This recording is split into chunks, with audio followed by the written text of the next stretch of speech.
Hey guys, it's B. I'm here with our wonderful local expert, Mark. He knows Hello, way everybody. more than he knows way more than I do, so we brought him aboard. We want to talk to you all tonight about what we have been able to, let's see, take apart, digest, figure out on Genie because it's been a mess. It's been a lot of questions. We're going to take your questions and try to follow everything up. Um, Mark, I'm going to let you start. Okay, do you want to start with a basic overall of what we I know think about it so so. far? I Okay. think so. So basically, there's three parts to Genie. The first part is Genie itself, which is an extension of the MDE app, your My Disney Experience app, and it's designed to help you plan your day in the park, to help you plan your itinerary so you can get to attractions when they're at a lower wait period.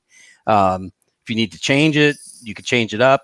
It help you with continually updating the tip board so you can always see when what the lowest or the shortest attractions are. The tip Um, board is kind of a reminder. You yeah, set your favorites, and right, then when it hits a lower wait time, it'll send you a reminder. right. Yeah. And it'll also give you the opportunity to do restaurant wait lists and any virtual queues that you want to sign up for. Um, Basically, it gives you the opportunity to choose what your day is like. Either you can pick the attractions you want to see, or you can choose your interests, and it will plan your day around your interests. So if you want a princess day, it'll give you a princess day. If you want Star Wars day, it'll focus on that. So it's what's the matter, B? Come on. Okay. So just to put this question to bed once and for all, Sure. I have three younger brothers.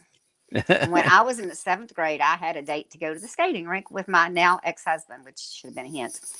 Um, Instead, it was our weekend with my dad, and the boys wanted to go to see Star Wars. So, guess what I had to do? I had to go see Star Wars. And then 2 weeks later, when we were there again, they had to see it again. So, I'm done with Star Wars. I don't like it. I paid to see it 23 times, so Oh, no. I'm a geek from a You long, could have had long my ways. two. You could have had your 25. Well, I've seen it thousands of times since then. So, Okay, goodness. sorry. So anyway, so the basic idea of Genie is so that it helps you plan your day, helps you organize your day, helps you make the most out of your day. Um, so the next step of it is Genie Plus, and this is where the fees come in. So it's $15 per person per day. If you buy a package, it looks like they're going to give you the option to include it for every day of your trip or every day of your ticket. If you don't, you can do it individually each day. So if you have an annual pass, you can go in and choose to add it to your annual pass for that day. And then it's $15 for Disney World, $20 for Disneyland, and it allows you to choose through the several different attractions in each park and choose a time to go to them. Now, I know we talked B about the 7 a.m. thing. That part is for the individual attractions. So this one, I believe you can start making your picks when you get to the park, or probably very shortly before it opens. So you pick an attraction. Once you've checked into that attraction at whatever time, this is like a fast pass. You go into the lightning lane. Once you've checked in, then you can choose another attraction, and you can do this throughout the day. So you'll be able to plan your day and go see these particular attractions. There's The not a limit on it like the Fast Pass right, was. right, no limit. So So once you've used it, you're ready to go. Once you have right, checked in, you can be standing in line if it works like Max Pass did and yeah, make your reservation for the next ride while you're right, waiting. right, Okay. exactly. So you won't be on your phone all day. You just have to check in every so often to make another. Now it's you don't have to. You can go in a standby line if you choose to do that. Um, the other part of this is that they took guest feedback, and some of the feedback they got was guests didn't like to have to plan fast passes 60 days in advance, and they didn't like that they were stuck in one park for three Mm-hmm. fast passes. So they've they tried out the Max Pass system over in Disneyland, and they've adopted that same idea. It works so that, great over there. Yeah.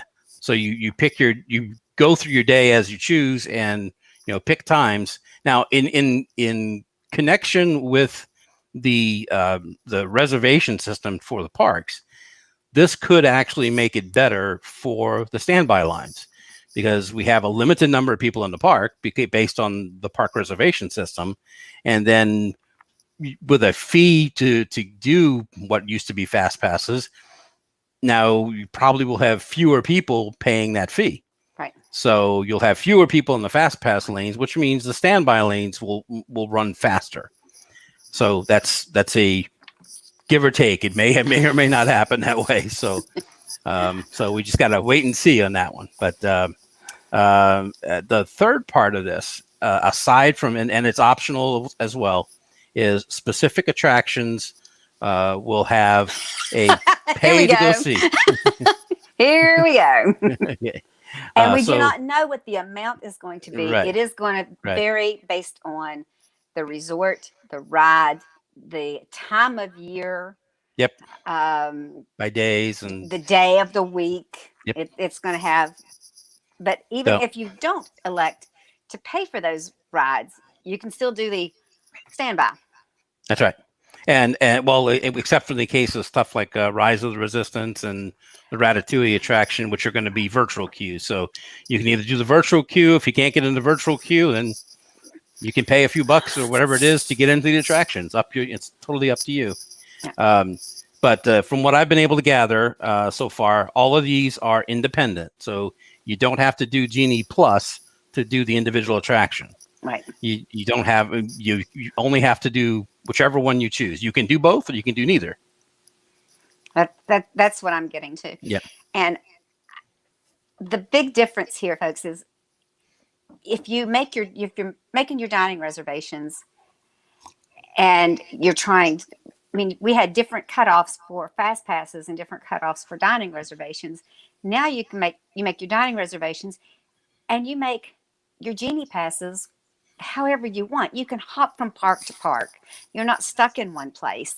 You can get up that day and go, we have dinner in Disney Springs. We were supposed to go to Hollywood Studios, but let's go back to Magic Kingdom instead. You're not stuck with a ride. There 3 fast pass rides that you really need to go use, or you might not get to use them. Right. So, and the other benefit of it is, unlike Fast Pass Plus, the Lightning Lane, the Genie Plus part will allow you to choose options between parks. Right. So you don't have to stay in Magic Kingdom all day long. If there's an attraction you want to see in Epcot, you can make that choice and make it over to Epcot if you have a park hopper. Well, you can be in the line for Seven Dwarfs and make your reservation for Tower of Terror. Exactly. And that's something we haven't had the opportunity to do before. It is something that you could do in California with the Max Pass. Max Pass also gave photos. They gave you free photos. We're not going to have free photos with this, but we are going to have backgrounds that we can selfie ourselves into. Whatever background we choose. Some augmented videos, augmented pictures. So, and they do a lot of this right now with PhotoPass in the parks, where they insert a character into a photo. Yeah. That's last time I saw a picture of you at the park. You had Tinkerbell in your head. Wouldn't surprise me. Real quick on DAS. DAS is going to be a little different. You're going to register with the cast member via Zoom, whatever they come up with. And I guess we're not linking people to our DAS person now, but anybody in the group that the DAS person has linked can go up and make a reservation, but they cannot ride the ride until the DAS person gets on the ride. So there's no more of grandma getting everybody on and going over and sitting in her scooter. She has to get on a ride now. Period. Right. And just as a reminder, scooters and mobility wheelchairs are not DAS. Right. They are excluded. They've always been excluded. They're not part of DAS because Yeah, the lines are accessible. I did look at one part of DAS that's new. You'll be able to make some selections for attractions a couple of days ahead of time before you actually get there. 2 to 30 days. Yep. 2 days to 30 days. If you're DAS, you can make your attractions, your reservations in advance. So, all right, we're going to go see what we have on here. I'm going to talk at the box. Carrie Sisdell says, if there's a reservation availability and has a question mark. I'm not sure. To get in the park. Yeah, because you've got to be in the park. Yeah. Yeah, you'd have to. I would assume you'd have to have a reservation for the park, or you're scheduling something after your park hop time. Right, and remember, 7 o'clock is for people on property. Right, and that's only for the individual attraction. It's not for the whole Genie Plus. That's, right. So if you're not staying on property, you have to wait until the park opens, whatever time that park opens. Nick Vanderbilt, nobody wants to hear from you, so we're going to skip you.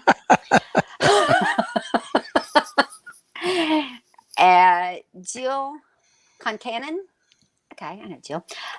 With the fast lane, do you choose a time? I think it's going to give you the next time that's available. At least that's what MaxPass does. And if that doesn't work for you, then you can go down and choose a time. Yeah, because that's what the others did. What do you think, Mark? That's what I would think. I mean, I haven't seen this in action yet, so you've seen MaxPass. I haven't. So I would assume that it would have that capability of whatever the next time is, or give you the option to choose a little bit later time. Yeah. But none still yet to be determined. Yeah. Kind of like everything else. Here's my concern. Y'all want to know my concern? Internet. Internet. What are they going to do about the internet? I mean, that's a big thing. You know, the cell service for most carriers is pretty damn good in the park. So, you know, I've never had a problem with Verizon or AT&T when I was with AT&T. So I get really good signals. I get lots of blocks and drops in parades and stuff. Oh, really? Oh, yeah. Probably because they're using communications. Right. So now you've got everybody doing parades, and this group over here trying to schedule rides, and it's going to be a lot of fun. Yeah, that'd be live. And we know how the MDE likes to stay up and work all the time. Yeah. It's impeccable. So, okay. Maggie Smith, do you know when there will be a complete list of what rides are included with each paid pass? No, not yet. Although part of the websites does have a list of attractions that will be included, I believe, in the Genie Plus. So you might be able to search that. It's one of the Disney sites. And we don't have the dollar amount either on that. No. Carrie came back and said to get into the park, if there's a reservation ability to get in the park. Well, you should. I don't think they would let you schedule a ride without already having park pass. Exactly. Park access, reservation. It hasn't been specifically stated, but I would assume that they're going to make that a requirement. Otherwise, people could be making reservations for attractions and they can't even get into the park. So here's what you need, folks. You need a park pass. You need a park reservation. Yeah. You need a ride reservation. Yeah. And you need food reservations. Yeah. And if you don't want to ride the bus, you need to get another reservation for Uber. So how do we spell reservation? Okay. Let's see, where are we at? I saw it, and I don't know who said it, and it went as fast as I went to get. Jill was asking, what's DAS? Jill, DAS is disability. Disability Access Service. Yeah, it's for some of our parents and adults and older adults, people that with canes that can't stand, and some of our children that have problems with disability service, but it is not included with wheelchairs and scooters. Right. They do not include that. The lines have been built so you can ride a scooter or push a wheelchair through the line. So This is for people who have problems standing for lengthy period of time, or people who have attention issues or attention deficits A that lot of our kids are a with, problem. Yeah, that are on the spectrum, they can't exactly. stay in that line very long without killing the person in front of them. And I'm not making fun of the children. No way, no way. It is some of the adults we'd like to kill. Rita wants to know, DAS, is it online yet? It is not. Not yet. No. What I was reading today said that it would be rolling out earlier than the rest of it, because DAS is going to have 2 to 30 days. And they're also trying to link it in advance. And they're also trying to link it to the current system for the names that they have in there.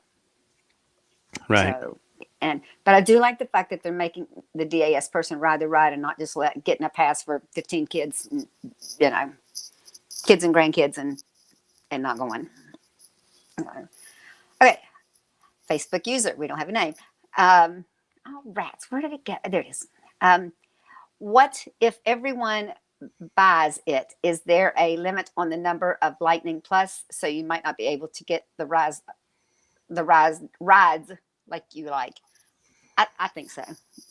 Yeah, Mark? I mean, I don't know that there's a limit, because this is a kind of go as you go through the day thing. So you plan your next attraction as your. I think what he's saying is there a limit on the number of people per day at that ride? There's going to have to Oh, I'm be. sure. Oh, yeah. There already is already was with FastPass. So there were limits on how many they could give out, how many tickets they could give out. So there's going to have to be limitations.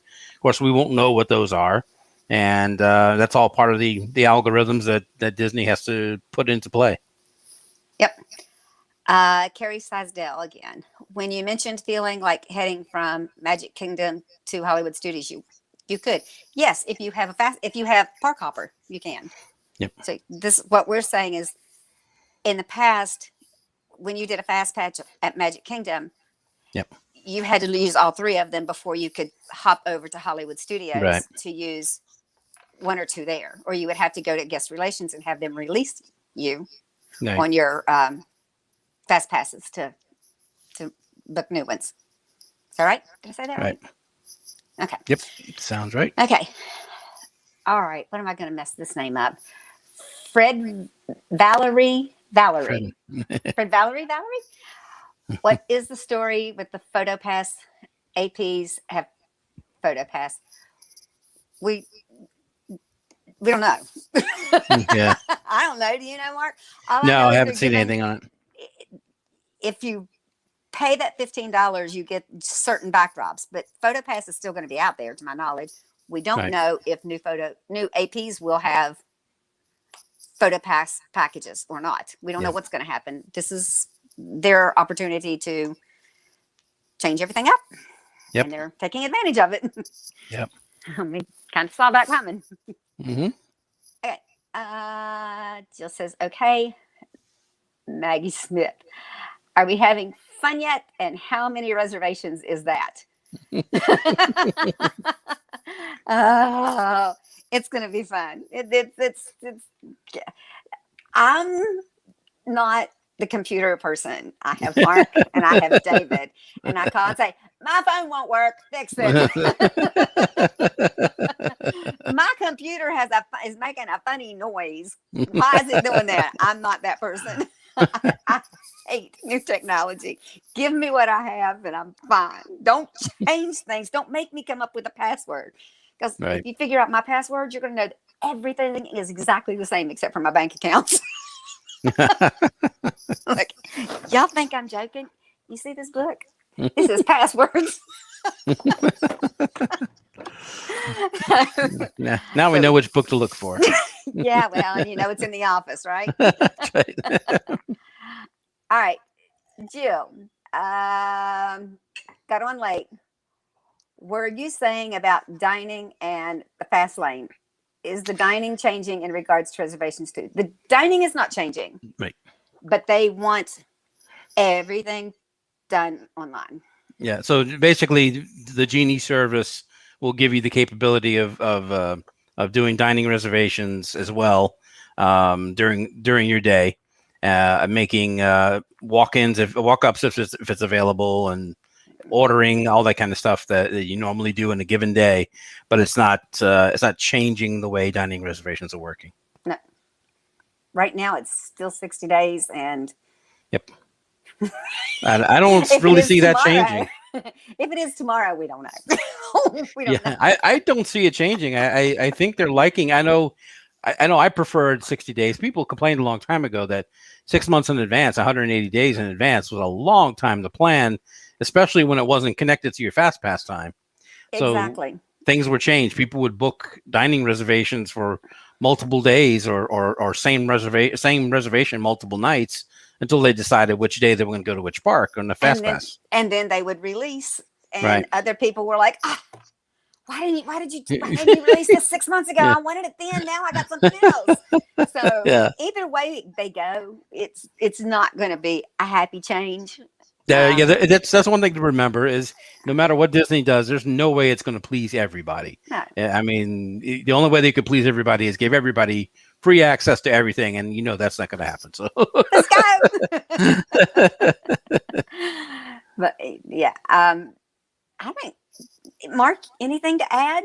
I think this went fairly smooth. We answered all your questions. We tried to get in and get some information that wasn't available out there. We got in with some of the TAs and got their releases. We got other releases. And it's, remember, there's a lot of information that's not there yet. So they just haven't released it, and it's going to be slow to trickle out. And we still don't know when they're planning. All we know is fall. Yeah. So it probably won't be by October. You don't think they'll have it before the anniversary? I don't think so. But I mean, it's anybody's guess at this point. I think they want to get through the anniversary first. And remember this, guys, here in a next couple months, if you're on property, we're going to be able to get in the parks early, an hour early. So we're going to be up anyway, making reservations. So you get up, you make your reservations for a couple hours in, and you hop on 2 or 3 rides because we're the first people in. DVC's first people in. Right. So we're going to get extra rides in. Unless you're like me and live out the road, and Mark and live down the road. We get there when we get there. Yeah. But I think it's going to give us, people staying on property anyway, the opportunity to do more of the rides, because they'll be able to get in 2 or 3 rides maybe before the gates open. Yeah. They'll have that extra hour. Yep. So. Yep. Have that extra time. So that'll be good. And then there's, they're going to be the extra hours afterwards too for resort guests at the deluxe villas and deluxe resorts. That's right. So, all right, we tried our best. Yep. We answered everything we knew how to answer. More information to come as it comes out. So, yeah, and as soon as we know, we'll let you know. Yep. All right. Good night, everybody. This is Dee from DVC Shop. And this is Mark. And this is Mark, our wonderful expert. We do have resale. We have rentals. We also have a travel agency for your discount tickets. And we just don't know about the tickets, so don't ask. We don't know anything about annual passes. We know nothing. There you go. All right, guys, have a wonderful evening. Thank you all. Good night. Good night. Thanks, Mark. Oh, you're welcome, Bea.